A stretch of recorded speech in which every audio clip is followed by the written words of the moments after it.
आज की कहानी एक ऐसे दलाल, हत्यारे और शराब तस्कर की है जिसने अपने समय में कई मासूम लड़कियों को प्रोस्टिट्यूशन के धंधे में धकेल दिया। कईयों को उसने मारकर दीवार में चुनवा दिया और भारतीय इतिहास का एक कुख्यात सीरियल किलर बन बैठा। उसे एक कुख्यात अपराधी बनाने में कई राजनेताओं और पुलिस वालों का हाथ माना जाता है। बताया जाता है कि उसके पास कई राजनेताओं के अश्लील वीडियो टेप थे जिसे कभी बाहर नहीं लाया गया, वरना कईयों की पोल खुल गई होती। बताते हैं कि अगर वो अपराधी पकड़ा नहीं गया होता तो शायद वो खुद मंत्री बन गया होता। नमस्कार, मेरा नाम है यशदीप और आज आप सुनेंगे मद्रास के कुख्यात अपराधी और सीरियल किलर ऑटो शंकर की कहानी। ऑटो शंकर का असली नाम गौरी शंकर था। वो साल 1955 में वेल्लोर जिले में पैदा हुआ था। उसके पिता मलयाली और मां तमिल थीं। उसका बचपन बहुत अच्छा नहीं था। जब गौरी शंकर 7-8 साल का रहा होगा तभी उसके पिता परिवार की सारी जमा पूंजी चुराकर एक औरत के साथ भाग गए, जबकि इसके पहले उसके पिता 2 शादियां कर चुके थे। गौरी शंकर अपने पिता की दूसरी बीवी की औलाद था। गौरी शंकर के पिता ने गौरी शंकर, उसके छोटे भाई मोहन और उसकी मां को सड़क पर भूखे मरने के लिए छोड़ दिया। इससे भी बुरा तो तब हुआ जब गौरी शंकर की मां उस आदमी के साथ भाग गई जिसके लिए वो काम करती थी। बिना माँ बाप के गौरी शंकर का बचपन बहुत ही खराब माहौल में बीता। कम उम्र में ही वो स्मोकिंग और ड्रग्स लेने लगा। जब वो बड़ा हुआ तब उसे सिनेमा से लगाव हो गया। केरल में क्राइम एंड मीडिया पर हो रहे एक सेमिनार में तमिलनाडु के एडीजी के विजय कुमार ने दावा किया था कि ऑटो शंकर को अपराधी बनाने में सिनेमा का बहुत बड़ा योगदान था। गौरी शंकर मद्रास जाकर तमिल फिल्मों में काम करना चाहता था, इसीलिए कई बड़े सपने लेकर वो साल 1974 में मद्रास पहुंच गया। वो पहले माइलापुर के झुग्गी झोपड़ी में रहा, फिर बाद में तिरुवनमयूर चला गया। शुरुआत में गौरी शंकर अपराध और बेईमानी की जिंदगी से हटके एक ईमानदार व्यक्ति की तरह जीवन जीना चाहता था। वो मद्रास पहुंचकर पेंटिंग का काम करने लगा। इससे भी काम नहीं बना तो गौरी शंकर साइकिल रिक्शा और ऑटो रिक्शा चलाने लगा। इस बीच उसने जगदीश्वरी नाम की एक औरत से शादी कर ली थी। उसकी एक बेटी भी थी। आगे चलकर गौरी शंकर के 3 और बच्चे हुए। मद्रास में भी गौरी शंकर की बेरोजगारी और जीने खाने का संघर्ष खत्म नहीं हुआ। अब तो उसे अपनी पत्नी और बेटी का भी पेट पालना था। एक बार उसका परिवार भूख से तड़प रहा था। इसके लिए वो एक दुकान पर चावल लेने गया। गौरी शंकर के पास उस समय पैसे नहीं थे। उसने दुकानदार से कहा कि वो उसे बाद में पैसे दे देगा, पर दुकानदार नहीं माना। गौरी शंकर की दुकानदार से उधार को लेकर बहस हो गई। दुकानदार ने उसे उधार चावल देने से साफ मना कर दिया। और तो और उसने एक पुलिसकर्मी को गौरी शंकर को पीटने के लिए भी लगा दिया। पुलिसकर्मी ने गौरी शंकर की बेइज्जती कर दी। इस बात से गौरी शंकर बौखला गया। वो उस दुकानदार के पास गया और सरेआम उसकी पिटाई कर दी। उसके दुकान का सामान भी फेंक दिया। दुकानदार डर गया और डर की वजह से वो गौरी शंकर की शिकायत लेकर दोबारा पुलिस के पास नहीं गया। दुकानदार के इस डर से गौरी शंकर को बहुत हिम्मत मिली। उसे लगा कि लोगों के अंदर डर पैदा करके वो बहुत कुछ कर सकता है। दुकानदार के डर ने गौरी शंकर को आगे भी अपराध करने की हिम्मत दे दी थी। उस समय तमिलनाडु में पूर्ण शराबबंदी थी। ताड़ के पेड़ों से बनने वाली ताड़ी पर भी रोक लगा दी गई थी। इस शराबबंदी ने कुछ अपराधियों को फलने फूलने का अवसर दे दिया था। वो चोरी छुपे शराब बनाकर बेचने लगे थे। ये सारा धंधा अपराधियों, कुछ सफेद पोशों और कुछ करप्ट खाकी वर्दी वालों के गठजोड़ से चल रहा था। तिरुवनमयूर में उस समय वेश्यालय और अवैध शराब के नए अड्डे बन रहे थे। तिरुवनमयूर और महाबलीपुरम के बीच छोटी छोटी बस्तियां थीं। इन बस्तियों में जाने वाले रास्ते टूटे फूटे और बहुत पतले थे। पुलिस के वहां पहुंचने का बहुत कम खतरा रहता था। साथ ही ये इलाका तटीय क्षेत्र वाला था। वहां ताड़ के पेड़ों की भरमार थी जिससे ताड़ी बनाई जाती थी। इन बस्तियों में अवैध और जहरीली शराब बनने लगी और इन्हीं बस्तियों से शराब और ताड़ी मद्रास तक भेजी जाने लगी। गौरी शंकर भी इस अवैध शराब की तस्करी में कूद पड़ा। गौरी शंकर अपने ऑटो रिक्शा में शराब छुपाकर मद्रास तक ले जाने लगा। पुलिस को भनक भी नहीं लग पाती थी कि एक ऑटो से मद्रास की गलियों में शराब की खेप ले जाई जा रही है। गौरी शंकर जल्दी ही शराब तस्करी का मजा हुआ खिलाड़ी बन गया। इस बीच उसने अपना एक गैंग बना लिया था जो उसके हर काले धंधों में उसका साथ देता था। गौरी शंकर का भाई मोहन, साला एल्डिन, दोस्त शिवाजी, जयवेलू, राजा रमन, पलानी और रवि, ये लोग गौरी शंकर के गैंग के खास गुंडे थे। गौरी शंकर ने झुग्गी झोपड़ी में रहने वाले लोगों के बीच अपनी छवि रॉबिन हुड वाली बना ली थी। वो लोगों की मदद करता था, इसीलिए लोग उसकी इज्जत करते थे।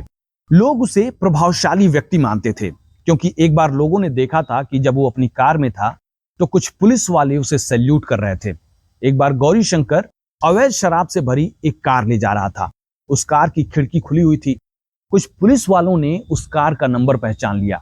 गौरी शंकर अवैध शराब ढोने के लिए एक सीनियर पुलिस अधिकारी की कार इस्तेमाल कर रहा था। ये टशन था गौरी शंकर का। कुछ लोग गौरी शंकर जैसे अपराधी को मसीहा मानने लगते हैं। वो ये नहीं देखते कि कुछ लोगों की मदद के बदले वो अपराधी कितने लोगों के घर उजाड़ देता है। ऐसे लोगों की तो मदद लेना भी पाप है।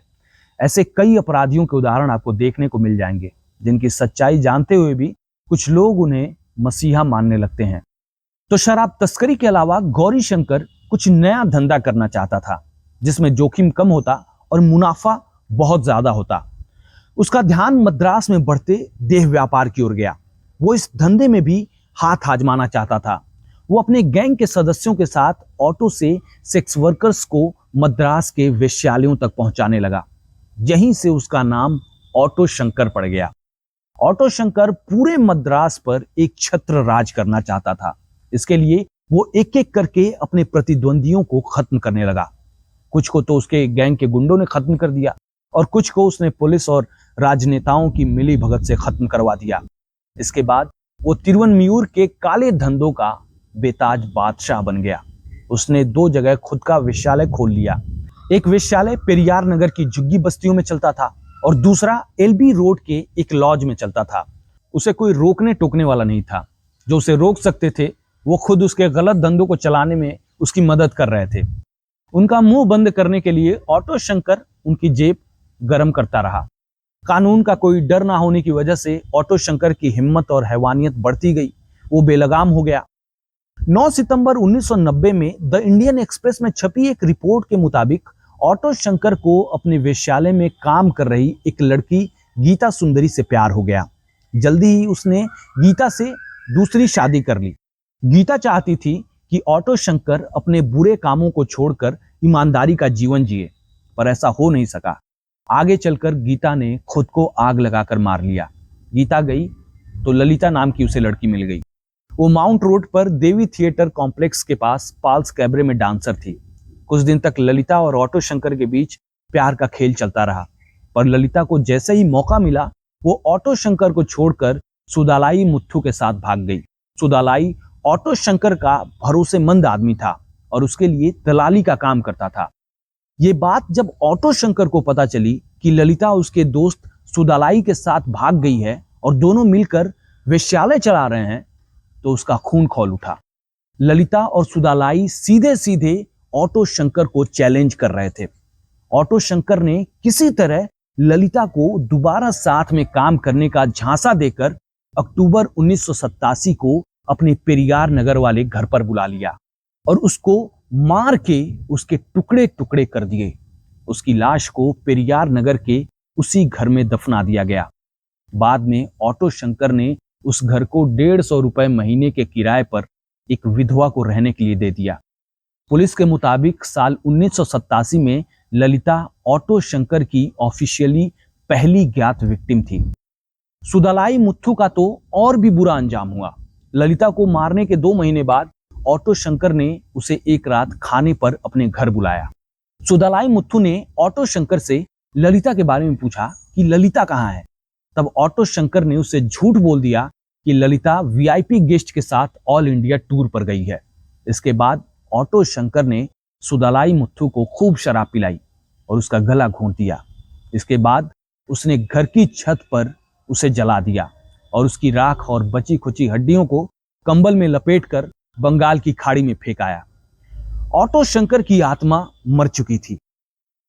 द इंडियन एक्सप्रेस के मुताबिक सुदालाई की मौत के बाद उसका एक दोस्त रवि ऑटो शंकर के पास पहुंचा।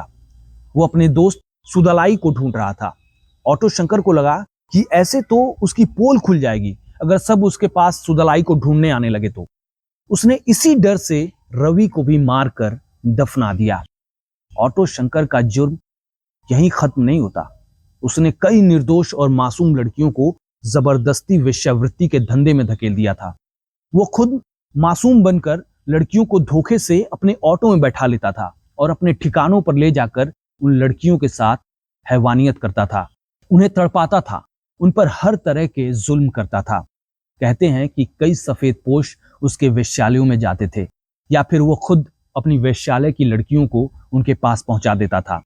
एक तमिल पत्रिका नखिरन को दिए अपने इंटरव्यू में ऑटो शंकर ने कबूल किया था कि कुछ बड़े राजनेताओं के खास अनुरोध पर उसने कई लड़कियों का अपहरण किया था।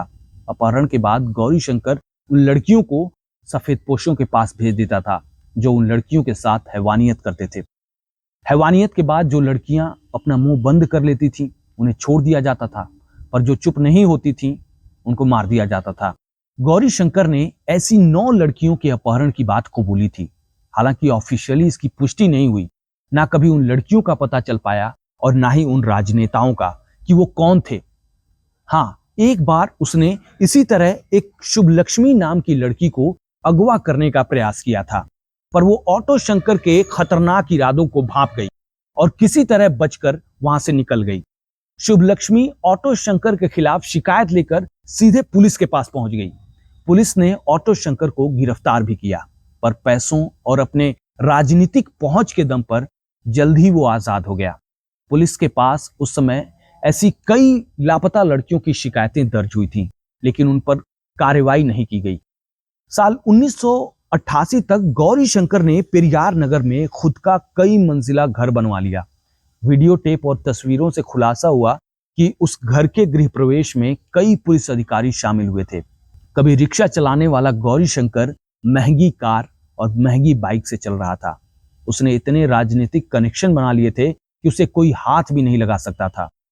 पर कहते हैं कि पाप का घड़ा कितना भी बड़ा हो, एक दिन फूटता जरूर है। 7 जुलाई 1988 को ऑटो शंकर उर्फ गौरी शंकर को पुलिस ने गिरफ्तार कर लिया। विजया नाम की एक औरत ने ऑटो शंकर और उसके गैंग के खिलाफ पुलिस में एक शिकायत दर्ज कराया था कि उसके पति संपत को ऑटो शंकर के गैंग ने मार दिया है। विजया का पति संपत अपने 2 दोस्तों मोहन और गोविंदराज के साथ करीब 40 दिनों से गायब था। पुलिस ने ऑटो शंकर के खिलाफ मामला दर्ज कर लिया, पर पुलिस ऑटो शंकर के खिलाफ कोई मजबूत कदम नहीं उठा पाई। ऑटो शंकर का इतना दबदबा था कि पुलिस ने पूछताछ करने के बाद ऑटो शंकर को तुरंत छोड़ दिया। इधर विजया न्याय पाने के लिए दर दर भटकती रही, पर उसकी कोई सुनने वाला नहीं था। थक हार के वो राज्यपाल के पास शिकायत लेकर पहुंच गई। राज्यपाल के हस्तक्षेप के बाद तिरुवनमयूर थाने को इस मामले की जांच दे दी गई। इसके बाद पुलिस ने विजया को बुलाया और विजया से कहा कि वो पुलिस को बार बार परेशान करना छोड़ दे। पुलिस ने एक बार फिर से ऑटो शंकर पर कोई कार्रवाई नहीं की। इसके बाद विजया एक पत्रकार से मिली और उसे सारी कहानी सुना डाली। जुलाई 1988 में उस पत्रकार ने विजया की कहानी को अखबार में छाप दिया। इस कहानी के छपने के बाद पुलिस जाग गई। वरिष्ठ पुलिस अधिकारियों ने इस मामले की तह में जाने के लिए पुलिस की एक नई टीम बनाई।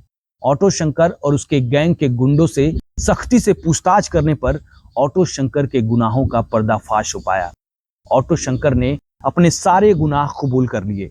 पता चला कि विजया का पति संपत, गोविंदराज और मोहन एक रात ऑटो शंकर के वेश्यालय गए थे। ये तीनों ऑटो शंकर के विरोधी गैंग के आदमी थे। ये तीनों बिना पैसे दिए ही वेश्यालय से बाहर निकल रहे थे और वो जबरदस्ती ऑटो शंकर के वेश्यालय की एक लड़की को भी अपने साथ ले जा रहे थे। और तो और तीनों ऑटो शंकर के आदमियों से प्रोटेक्शन मनी भी मांग रहे थे। ऑटो शंकर ने उस समय तो कुछ नहीं बोला, पर बाद में उन तीनों को धोखे से अपने घर बुला लिया। फिर अपने गुंडों एल्डिन और शिवाजी की मदद से उन तीनों को कई टुकड़ों में काट दिया। इसके बाद ऑटो शंकर ने संपत, गोविंदराज और मोहन की लाश को घर की दीवार में चुनवा दिया। ऑटो शंकर की निशानदेही पर एक एक करके वो सारी लाशें निकाली गईं, जिन्हें उसने दफना दिया था या फिर उन्हें दीवारों में चुनवा दिया था। ललिता, रवि, गोविंदराज, मोहन और संपत, ये 5 लाशें पुलिस बरामद कर पाई। ऑटो शंकर ने पुलिस को बताया था कि लोगों को मारकर उन्हें दीवारों में चुनवाने का आइडिया उसे हॉरर फिल्मों से मिला था। ऑटो शंकर की संपत्ति की जांच में पुलिस को एक डायरी मिली जिसमें उसके साथ कई रैंक के पुलिसकर्मियों की तस्वीरें थी। द न्यूज मिनट के मुताबिक ऑटो शंकर ने अपने प्रभावशाली ग्राहकों को ब्लैकमेल करने के लिए उनकी नंगी तस्वीरें और वीडियो टेप्स बना लिए थे। पुलिस ने वो सारे सबूत जब्त कर लिए। आगे चलकर उन सबूतों का क्या हुआ कुछ पता नहीं चल पाया। इन खुलासों के बाद 2 पुलिस वालों को सस्पेंड कर दिया गया। बाद में इस मामले में एक डिप्टी सुपरिटेंडेंट को भी सस्पेंड होना पड़ा। 33 साल की उम्र में ऑटो शंकर को मद्रास सेंट्रल जेल में बंद कर दिया गया, जहां से वो 20 अगस्त 1990 को अपने 5 साथियों के साथ भाग खड़ा हुआ। आरोप लगा कि कुछ पुलिस और कुछ राजनीतिक व्यक्तियों ने उसे जेल से भागने में मदद की थी। इसमें 3 जेल वार्डन को 6-6 महीने की सजा हुई। 21 अगस्त को सरकार ने सेंट्रल जेल सुपरिंटेंडेंट को भी ड्यूटी में लापरवाही बरतने के लिए सस्पेंड कर दिया। बाद में ऑटो शंकर राउरकेला में पकड़ा गया, जिसे फिर से जेल भेज दिया गया। 31 मई 1991 को कोर्ट ने ऑटो शंकर और उसके 2 सहयोगी एल्डिन और शिवाजी को मौत की सजा सुना दी। द न्यूज मिनट के मुताबिक साल 1991 में ऑटो शंकर ने जेल में 300 पेज की अपनी एक आत्मकथा लिखी थी। नखीरन पत्रिका ने ऑटो शंकर के जीवन पर कहानियों की एक श्रृंखला प्रकाशित की, जिसमें उन आईपीएस अधिकारियों, जेल अधिकारियों और प्रभावशाली लोगों के साथ शंकर के संबंधों का जिक्र किया गया था, जो कथित तौर पर ऑटो शंकर के किए अपराध में भागीदार थे। साल 1994 में जब नखीरन पत्रिका ने कहा कि वो ऑटो शंकर की पूरी आत्मकथा छापेंगे, तब बवाल खड़ा हो गया। वो शक्तिशाली लोग, आईएएस, आईपीएस अधिकारी ये नहीं चाहते थे कि उनका सच बाहर आ जाए। मामला सुप्रीम कोर्ट तक चला गया। कोर्ट ने प्रकाशक को ऑटो शंकर की आत्मकथा को फिक्शनल स्टोरी की तरह छापने की इजाजत दे दी। जेल में ऑटो शंकर ने ईसाई धर्म अपना लिया था। वो जेल में बाइबल पढ़ता रहता था। ऑटो शंकर के गले में जब फांसी का फंदा डाला जा रहा था, तब उस समय उसने अधिकारियों से कहा कि अभी कोई फोन करेगा और उसकी फांसी रुकवा देगा, पर ऐसा हो नहीं पाया। 27 अप्रैल 1995 को सलेम जेल में गौरी शंकर उर्फ ऑटो शंकर को फांसी पर लटका दिया गया। तो यही आज की कहानी थी। जल्दी ही आपसे एक नई कहानी के साथ अगले वीडियो में मुलाकात होगी। मैं हूं यशदीप और आप क्राइम कहानी देख रहे थे। जय हिंद।